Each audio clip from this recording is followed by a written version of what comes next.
உச்சத்தை தொட்ட தங்க விலை மீட்க முடியாத அடகு நகையை விற்பதற்கு இதுவே சரியான நேரம். இனியும் யோசிக்காதீங்க.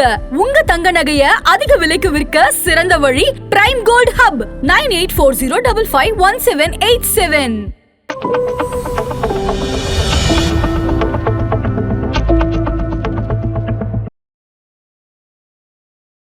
ஸோ முதல்ல சேலரி வந்த உடனே எந்த மாதிரி விஷயங்கள்லாம் முதல்ல கவனிக்கணும் சார்? சம்பளம் வந்தோடனே முதல்ல இன்வெஸ்ட்மெண்ட்டுக்கு தான் ஒதுக்கி எடுக்கும். இந்த இன்வெஸ்ட்மெண்ட்டுக்கு எடுத்து வச்சுட்டு மீதியை நம்ம செலவு பண்ணலாம். பொதுவாகவே கடந்த காலத்தில் பார்த்தீங்கன்னாக்கா மார்க்கெட்டு ரொம்ப ஹைலி வாலட்டிலிட்டியாக இருக்கும். அதை மார்க்கெட்டினுடைய வேலட்டிலிட்டி எப்படி இருக்கும் அப்படின்னு கேட்டிங்கனாக்கா மினிமம் ஒரு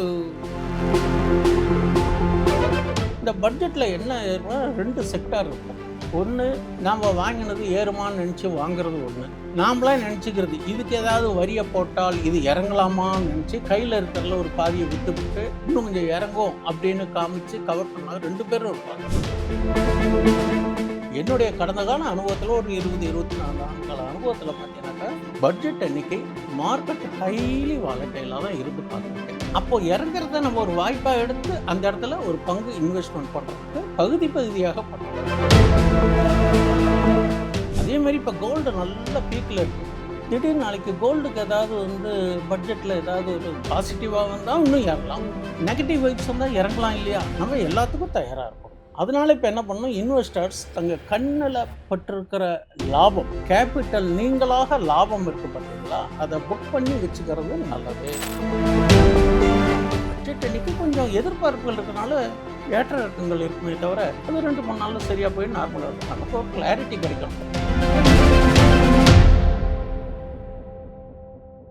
ஆதன் பிசினஸ் நேயர்களுக்கு வணக்கம். இன்னைக்கு நம்ம கூட ஃபினான்ஷியல் எக்ஸ்பர்ட் கோவை விஸ்வநாதன் அவர்கள் தான் ஜாயின் பண்ணியிருக்காங்க. வாங்க பேசலாம். வணக்கம் சார். வணக்கம்மா. எப்படி சார் இருக்கீங்க? நல்லா இருக்கேன். இப்போ கோல்டு ஒரு பக்கம் தள்ளி வச்சுட்டு இப்போ ஜென்ரலாக பார்த்தோம் அப்படின்னா நிறைய பேருக்கு மாச கடைசி வரத்துக்குள்ளேயே சம்பளம் காலி ஆயிடுது அப்படின்ற நிறைய பேர் ஃபீல் பண்ணுறது புலம்புறது நம்ம பார்த்துக்கிட்டு தான் இருக்கோம். ஆனால் அவங்கள பொறுத்த வரைக்கும் நான் இன்வெஸ்ட்மெண்ட் பண்ணுறேன், சேவ் பண்ணுறேன் அப்படின்னு சொன்னால் கூட அவங்களுக்கு அந்த இல்யூஷன், ஒரு வெல்த் கிரியேட் பண்ணுற அப்படின்ற ஒரு இல்யூஷன் தான் அதிகமாக இருக்குது. ஆனால் கடைசியாக போய் பார்த்தா உண்மையிலே அவங்க அந்த வெல்த்தை கிரியேட் பண்ணியிருக்கவே மாட்டாங்க. ஸோ முதல்ல சேலரி வந்த உடனே எந்த மாதிரி விஷயங்கள்லாம் முதல்ல கவனிக்கணும் சார்? சம்பளம் வந்தோடனே முதல்ல இன்வெஸ்ட்மெண்ட்டுக்கு தான் ஒதுக்கி எடுக்கும். அந்த இன்வெஸ்ட்மெண்ட்டுக்கு எடுத்து வச்சுட்டு மீதியை நம்ம செலவு பண்ணணும். அதே மாதிரி அதுக்கு முன்னதாக என்ன பண்ணணும்னு கேட்டிங்கனாக்கா, நீங்கள் இன்வெஸ்ட்மெண்ட்டுக்கு எடுத்து வச்சு பணமாக ஒதுக்க முடியாது, எமர்ஜென்சி ஃபண்டு கண்டிப்பாக வச்சுக்கணும். ஒருத்தர் நாங்களாம் சர்வீஸில் இருக்கிற பார்த்தீங்கன்னா 2 months சேலரி எமர்ஜென்சி ஃபண்டாக வச்சுப்போம். ஏன் அப்படின்னு கேட்டிங்கன்னா, திடீர்னு எனக்கு ஒரு ட்ரான்ஸ்ஃபர் ஆகிறது, திடீர்னு வேறு ஏதாவது செலவுகள் வருது. அப்போல்லாம் பார்த்திங்கன்னா எங்கள் காலத்தில் 1990s எல்லாம் இந்த மாதிரி ஜிபே இந்த மாதிரி இந்த ஹெல்த் இன்சூரன்ஸ்லாம் இல்லை. அப்போ நமக்கு லிக்விட் கேஷ் தான் நமக்கு சப்போர்ட் பண்ணிது. அப்போ கிரெடிட் கார்டு இருந்தது, ஒரு சப்போர்ட்டிவாக இருந்தது. ஆனால் ரிசர்வ் ஃபண்டு நமக்கு அர்ஜென்சி ஃபண்டுக்குன்னு வச்சுக்கணும். இப்படிலாம் வச்சுக்கிட்டு பண்ணணும். இப்போ நீங்கள் சொன்ன மாதிரி இன்வெஸ்ட்மெண்ட், எமர்ஜென்சி ஃபண்ட் இதெல்லாமே ஒதுக்கணும். ஆனால் இப்போ cost of living, lifestyle inflation இது எல்லாமே ரொம்ப அதிகமாயிட்டு இருக்கு. இப்போ இந்த வருஷம் ஒரு ஆள் 25,000 வாங்குறாருன்னா அடுத்த வருஷம் 26,000 27,000 இன்க்ரிமெண்ட் கிடைக்கும். ஆனால் இப்போ இன்க்ரிமெண்ட் ஆகும்போது அதை இன்வெஸ்ட்மெண்ட் பண்ணாமல் இன்க்ரிமெண்ட்டுக்கு ஒரு செலவு எடுத்துட்டு வராங்க. இது எப்படி சார் பார்க்க? நீங்கள் 25,000 கேட்டதை விட நான் 45,000 ஒரு சேலரின்னு வச்சுக்கோங்களேன். ஒரு உதாரணத்துக்கு சொல்கிறேன். 25,000 கொஞ்சம், ஏன்னா டே டு டே லைஃபுக்கு, ரெண்ட்டுக்கு, இதுக்கு தான் சரியாகும். சப்போஸ் ஒரு 45,000 சம்பாதிக்கிறோம், ஒரு ஆஃப்டர் அட்ஜஸ்ட்மெண்ட் ஆஃப் எக்ஸ்பென்சஸ்லாம் போட்டுட்டு நம்ம ஒரு அமௌண்ட் வச்சுட்டா நீங்கள் சொல்கிற 25,000 வந்துடும். அப்போ 45,000 இருந்தால் ஒவ்வொன்றில் எவ்வளோ பர்சன்டேஜஸ் அவங்க எப்படி மெயின்டைன் பண்ணணுங்கிறதுக்கு நான் ஒரு டேட்டா வச்சுருக்கேன், சொல்கிறேன். ஒரு மந்த்லி பட்ஜெட்னா எப்படி இருக்கும்? ரெண்ட்டுக்கு 22%, இப்போ 10,000 ஆகுது. அப்போது உணவுப் பொருட்கள், கிராசரிஸ் அண்ட் காஸ்மெட்டிக்ஸ் இதுக்கெல்லாம் ஒரு 13%, அதுக்கு ஒரு 6,000 போயிடும். இப்போ எலக்ட்ரிசிட்டி, வைஃபை இருக்குது பார்த்தீங்களா, நம்ம இந்த மாதிரி வைஃபை, ஓடிடி இந்த மாதிரி விஷயங்களுக்கெல்லாம் நம்ம ஒரு 3% வச்சுக்கலாம். அப்போ 1,500. டேர்ம் இன்சூரன்ஸு ஒரு 1,000. எல்லாத்துக்குமே ஒரு term insurance each and everybody வாழ்க்கையில் 3 இன்சூரன்ஸு தேவை. என்னன்னா term insurance, health insurance and wealth insurance. இது 3 இருக்கணும். எந்த டயத்தில் நமக்கு உடம்பு என்ன வரும்னு தெரியாது, கையில் பண்ணணும், அதுக்கு நமக்கு health insurance. But health insurance மாதிரியே ஜென்ரல் இன்சூரன்ஸ், ஒரு கார் வச்சுருக்கோம், ஒரு பைக் வச்சுருக்கோம். இந்த பின்னாடி சொன்னது ரெண்டும் பிரச்சனைனா கை கொடுக்கக்கூடியது. ஆனால் இந்த முன்னாடி இருக்கிறது ஒரு மனிதன் இல்லாவிட்டாலும் அவனுக்கு இதர கடன்களை செய்து அந்த குடும்பத்தை காப்பாற்றக்கூடியது டேர்ம் இன்சூரன்ஸ். அதை நம்ம அனலைஸ் பண்ணிக்கணும். பட் நீங்கள் ஹெல்த் இன்சூரன்ஸ்லாம் இதெல்லாம் பண்ணாங்க. நல்ல குரூப் இன்சூரன்ஸு ஃபேமிலிக்கு எல்லாருக்கும் சேர்ந்து பண்ணுறது நல்ல ஒரு இன்சூரன்ஸாக தேர்ந்தது. அதுக்கான சில நிபுணர்கள் இருப்பாங்க, அதுக்கு தகுந்த டீலர்ஸ் இருப்பாங்க, அவங்கள கேட்டு அப்ரோச் பண்ணால் வாய்ப்பு. அதுமாதிரி டேர்ம் இன்சூரன்ஸும் இன்வெஸ்ட்மெண்ட் ஓரியன்டாக பண்ணணும். வெறும் லைஃப் கவரேஜஸ் மட்டும் பண்ணுறதை விட அதில் நிறைய பிளான்ஸ்லாம் இருக்குது. இப்போ நல்ல அட்வான்ஸ்டு டெக்னாலஜி நிறைய இம்ப்ரூவ்மெண்ட்ஸ்லாம் இருக்குது. அதனால் டேர்ம் இன்சூரன்ஸும் உங்களுக்கு இன்வெஸ்ட்மெண்ட் கம் கவரேஜஸாக இருக்கிற நிறுவனமாக பார்த்து எடுக்கணும். ஓகே. அடுத்தது எஸ்ஐபி இன்வெஸ்ட்மெண்ட். எஸ்ஐபி நீங்கள் ஈக்விட்டிலையும் பண்ணலாம், ஸ்டாக்லேயும் பண்ணலாம். அதுக்கு ஒரு 18% வச்சுக்கோங்க. அதுக்கு கோல்டு சேவிங். இப்போ நம்ம கோல்டு இப்போல்லாம் ஏறிட்டு இருக்கு பார்த்தீங்களா? நீங்கள் ஒரு 3-4 வருஷத்துக்கு முன்னாடி ஒரு 4% போட்டிருந்தீங்கன்னா பர் மந்த்து வருஷத்துக்கு 48% ஆகுதா? இப்போ இன்றைக்கி எவ்வளோ இருக்கும்? வேல்யூ சின்னதான், பட் அதனுடைய அவுட்கம் நல்ல ஒரு பெனிஃபிட்டாக இருக்கும். அடுத்தது கோல்டு மாதிரி சில்வர்லேயும் பண்ணலாம். சில்வரில் ஒரு 3%. அப்புறம் ஃபிக்ஸட் டெபாசிட்ஸ். நீங்கள் இதெல்லாம் மார்க்கெட் ஓரியன்டடு. இதை முன்னாடி சொன்னது எது? இந்த கோல்டு சில்வர் இதெல்லாம் மார்க்கெட் ஓரியன்டடு. நிஃப்டி பீஸு இது மாதிரி போடுறதெல்லாம் மார்க்கெட் ஓரியன்டடு. நம்ம அவுட் ஆஃப் மார்க்கெட்டு நமக்கு பணம் இருக்கணும், நம்ம டெபாசிட் எஃப்டியில் இருக்கணும் அப்படின்னு வச்சுட்டிங்கன்னா எஃப்டியில் ஒரு 2000 ரூபா போடுங்க, 4% ஆச்சு. அடுத்தது ட்ராவல் அண்டு கமிட்மெண்ட்ஸ் வேறு எல்லாம் இருக்குல்ல இல்லைங்களா? ஒரு என்டர்டெயின்மெண்ட்டு இந்த மாதிரி இருக்கிறதுக்கெல்லாம் ஒரு 7% வச்சுக்கோங்க. அடுத்தது அதர் எக்ஸ்பென்சஸ். திடீர்னு யாராவது விருந்தாளி வராங்க, இங்கே ஒரு ஃபங்க்ஷனுக்கு போகிறோம், அதுக்கெல்லாம் பார்த்தீங்கன்னாக்கா ஒரு 9% வச்சுக்கலாம். அப்புறம் cash in hand, liquid cash கையில் ஒரு 5000 to 5200, தட் இஸ் ஒரு 12% வச்சுட்டிங்கன்னா இது ஒரு மந்த்லி பட்ஜெட் ஃபார் ஒரு நார்மல் மேன். இது இருந்தால் நம்ம ஹாப்பியாகவும் நிம்மதியாகவும் இருக்கலாம். பட் எதிர்காலத்துக்கும் ஒரு ஸ்ட்ராங் ஃபவுண்டேஷன் கிராஜுவலாக இருக்குது. நம்ம லம்சம் போட்டு 5 லட்சம் 10 லட்சத்தை போட்டு இன்வெஸ்ட் பண்ணிவிட்டு அதில் எஸ்டபிள்யூபி எதிர்பார்க்கறதுங்கிறது ஒன்று. இந்த மாதிரி எஸ்ஐபி போட்டு கிராஜுவலாக இம்ப்ரூவ்மெண்ட் பண்ணி 10 ஆண்டுகள் கழித்து நீங்கள் இப்போ 20-30 வயசில் இருக்குன்னு வச்சுக்கோங்களேன், ஒரு 50 வயசில் பார்க்குற போது அந்த எஸ்டபிள்யூபிங்கிறது உங்களுக்கு ஒரு மந்த்லி ஒரு சேலரி மாதிரி வரதுக்கான வாய்ப்புகளும் இருக்குது. இந்த மாதிரி பண்ணால் ஓரளவுக்கு ஒரு ஹெல்த்தி இன்வெஸ்ட்மெண்ட்டுங்கிறது என்னுடைய ஒரு அனுபவ ரீதியான கருத்துக்கள். இப்போ நெக்ஸ்ட் பட்ஜெட் வரப்போகுது. ஸோ February 1 முதல் டைமாக நாடாளுமன்றத்தில் ஞாயிற்றுக்கிழமை பட்ஜெட் தாக்கல் பண்ண போகிறாங்க. அன்றைக்கி மார்க்கெட்டுமே இயங்கும்னு சொல்லிட்டு கன்ஃபார்ம் பண்ணிட்டாங்க. ஸோ இப்போ அன்றைக்கி மார்க்கெட் எப்படி சார் இருக்க போகுது? பொதுவாகவே கடந்த காலத்தில் பார்த்தீங்கன்னாக்கா மார்க்கெட்டு ரொம்ப ஹைலி வாலட்டிலிட்டியாக இருக்கும்.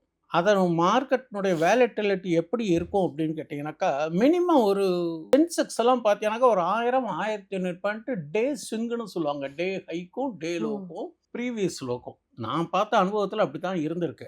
பட் பட்ஜெட் அந்த 11 மணிக்கு தாக்கல் பண்ணுற போது பார்த்தீங்கன்னாக்கா ரொம்ப ஹை வேலட்டிலிட்டியாக இருக்கும். இந்த பட்ஜெட்டில் என்ன 2 செக்டார் இருக்கும்.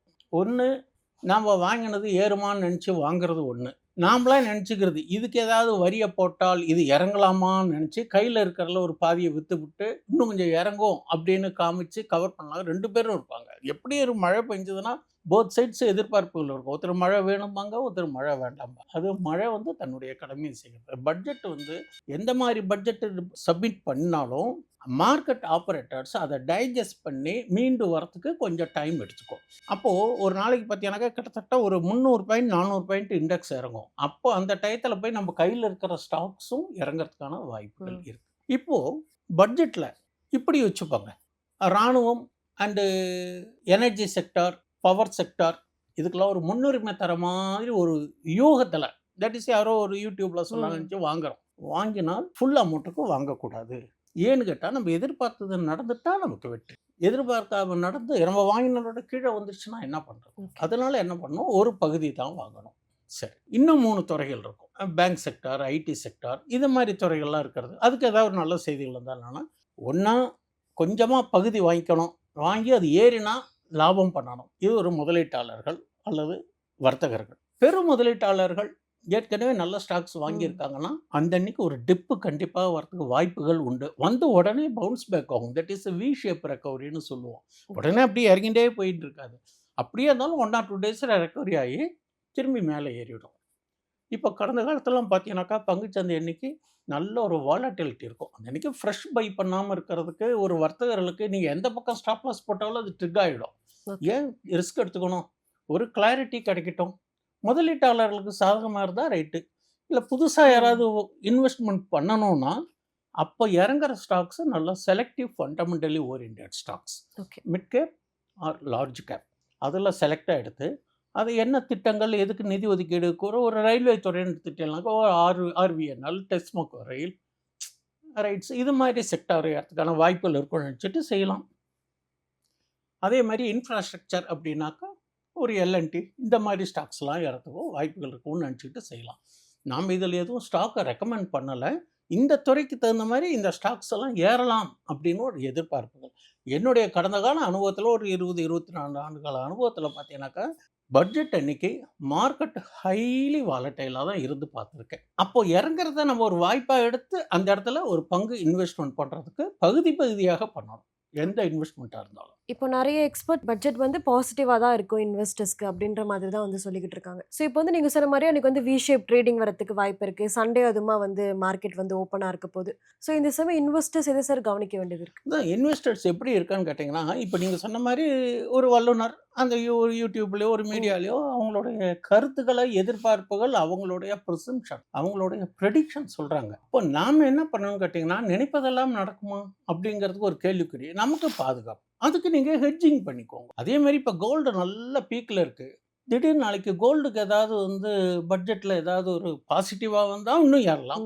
நெகட்டிவ் வைப்ஸ் வந்தால் இறங்கலாம் இல்லையா? நம்ம எல்லாத்துக்கும் தயாராக இருக்கணும். அதனால இப்போ என்ன பண்ணணும், இன்வெஸ்டர்ஸ் தங்கள் கண்ணில் பட்டிருக்கிற லாபம், கேபிட்டல் நீங்களாக லாபம் இருக்குது பார்த்தீங்களா, அதை புக் பண்ணி வச்சுக்கிறது நல்லது.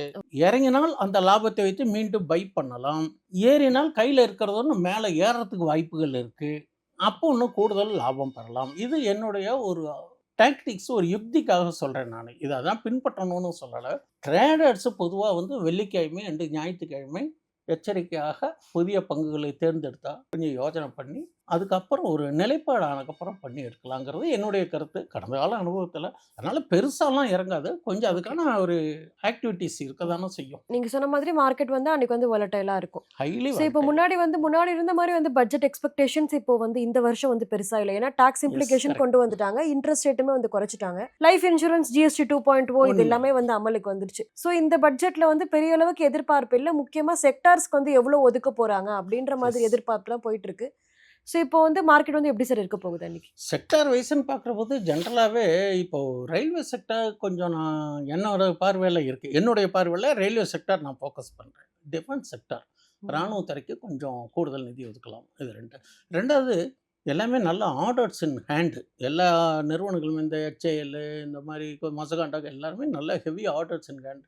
எல்லாத்தோட BELன்னு ஒரு ஸ்டாக் இருக்குது, பாரத் எலக்ட்ரானிக்ஸ் லிமிடெட். அந்த ஸ்டாக் பற்றியெல்லாம் டிஃபென்ஸ்லேயும் வரும், எலக்ட்ரானிக் சைட்லேயும் வரும். அப்போது இந்த மாதிரி சிப் மேனுஃபேக்சரிங் கம்பெனி இருக்குது பார்த்தீங்களா, அதுக்கு ஏதாவது திடீர்னு ஒரு அறிவிப்புகள் வந்தால் இந்த CG பவர், டிக்ஸான், இந்த BEL இதெல்லாம் கொஞ்சம் ஏறதுக்கான வாய்ப்புகளும் தெரியறது. நான் இந்த சில குறிப்பிட்ட ஸ்டாக்குகள் வந்து இந்த மல்டி அலோகேஷனாக இருக்கும். எப்படின்னு கேட்டிங்கன்னா, BEL அப்படிங்கிறது ஒரு மோனோபாலி ஸ்டாக், எலக்ட்ரானிக்ஸ், இது டிஃபென்ஸ்லேயும் கான்ட்ரிபியூஷன் இருக்குது, இந்த செமிகண்டக்டர் இதுலேயும் கான்ட்ரிபியூஷன் இருக்குது. அதேமாதிரி CG பவர்னு ஒரு ஸ்டாக். நான் இதெல்லாம் வாங்க சொல்லி பரிந்துரை சொல்ல, ஒவ்வொருனுடைய செயல்பாடுக்காக சொல்ல. CG பவர்னு இருக்குது. அந்த CG பவர் செமிகண்டக்டர் ஸ்டாக். இன்னொரு இடத்துல பார்த்தீங்கன்னாக்கா இந்த ரயில்வேக்கு கவாச் சிஸ்டம் அப்படின்னு சொல்லுவாங்க. போன வருஷம் கூட அதுக்கு கவாச் ஆர்டர் கிடச்சி, டெண்டரில் பிட்டில் கிடச்சி, அது கொஞ்சம் நல்ல இம்ப்ரூவ்மெண்ட்ஸ் இருக்குது. இது மாதிரி மல்டி ஆக்டிவிட்டீஸாக இருக்கிற ஸ்டாக்காக நம்ம தேர்ந்தெடுக்கணும். எடுத்து வச்சுட்டோன்னா ஏதோ ஒரு செக்டார் ஏறினாலும் ஒரு செக்டார் இறங்கினாலும் பேலன்ஸ் பண்ணி நமக்கு லாபத்தில் இருக்கும். இல்லை சார், நான் எனக்கு பட்ஜெட்டில் வந்து நான் நல்லாவே மார்க்கெட்டு ஏறும்னு நினச்சி பண்ணுறேன் அப்படின்னா அதுக்கு தகுந்த ஹெட்ஜிங் வச்சுக்கோங்க. கூடுமான வரலையும் இன்னொரு கடந்த கால அனுபவத்தில் அந்த அன்னைக்கை பொறுத்தவரையிலையும் F&Oவை கன்சிடர் பண்ணாமல் இருப்பது நல்லது. ஏன்னு கேட்டிங்கனாக்கா அதனால ஹைலி வாலட்டி. நீ எந்த பக்கம் நீங்கள் கால் ஆப்ஷன் வாங்கி ஸ்டாப் லாஸ் போட்டாலும் ட்ரிக் ஆகிடும். யார் ஷார்ட் போகிறாங்க யார் லாங் போகிறாங்கன்னு தெரியாது. Subject to index basis. அதனால் இந்த ரிஸ்கி ட்ரேடர்ஸ் எல்லாம் கொஞ்சம் அவாய்ட் பண்ணிக்கிறது நல்லது அப்படிங்கிறது என்னுடைய கடந்த கால அனுபவம். ஏன்னா ரெண்டு பக்கமே மூவ்மெண்ட் இருக்கும். அது அந்தளவுக்கு வேகம் நம்ம இருந்தால் நம்ம பண்ணலாம். அதை பற்றி நல்ல நுணுக்கங்கள் தெரிஞ்சிருக்கணும். அதில் நிறைய அந்த அயன்கொண்டா இருக்குது, பட்டர்ஃப்ளை இருக்குது, ஸ்டேடல்ஸ் இருக்குது, ஸ்ட்ராஞ்சல்ஸ் இருக்குது. அதுலேயும் சம்பாதிக்கலாம். அதுலேயும் நியூட்ரல் இருக்குது, புல்லிஷ் இருக்குது, பேரிஷ் இருக்குது. அப்போ F&Oவில் ஆப்ஷன்ஸ்லேயும் அந்த செலக்டிவ் அந்த ஸ்டேடல்ஸு ஸ்ட்ராஞ்சல்ஸ் பார்த்து பண்ணினால் அதுலேயும் நம்ம பண்ணலாம். ஒன்று விற்பாங்க, ஒன்று வாங்குவாங்க. பேர் ஆப்னு பார்த்தீங்கன்னா 40,000 50,000 கேபிட்டல் இருந்தால் போகிறோம். அது மாதிரி சில விஷயங்கள்லாம் இருக்குது. அதெல்லாம் இந்த ட்ரேடிங் பிளாட்ஃபார்ம்லேயே எல்லாம் இருக்குது. ஒரு ஸ்டாக்கு ப்ரைஸ் பார்த்தா இப்போ அது என்ன இருக்குது, ஓவர் ப்ரைஸ்டா ஃபேர் ப்ரைஸா அப்படின்னு நம்ம பார்த்து தான் வாங்கணும். அது நம்மளுடைய ட்ரேடிங் பிளாட்ஃபார்ம்லேயே அந்த டெக்னிக்கல் போய் பார்த்தீங்கன்னா மீட்டர் வச்சுருக்கோம்.